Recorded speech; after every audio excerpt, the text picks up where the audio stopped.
This is a tricky question, but I like it because it really gets at why we wear seatbelts.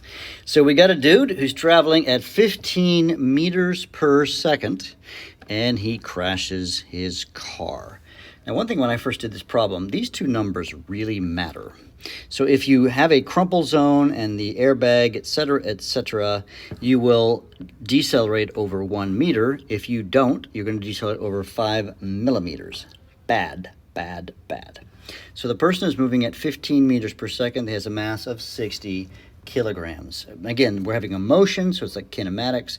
So the trick on this one is that you want to make sure that you get, what's the word I'm looking for? You want to make sure that you get acceleration. So you're going to use the equation v2 squared equals v1 squared plus 2a delta x. Delta x here is going to change 1 meter for the airbag situation, crumple zone, and 5 millimeters. You'll have to convert that to meters. But we know that v2 would be 0 because the person is stopping, equals 15 squared plus 2 times a, and then your delta x will change each time. Once you know a, then you can just do F equals ma, and you can solve for F. You will do that for both part A and part B.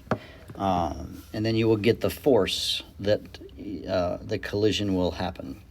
And yeah, for part C and D, you'll say in terms of the person's weight.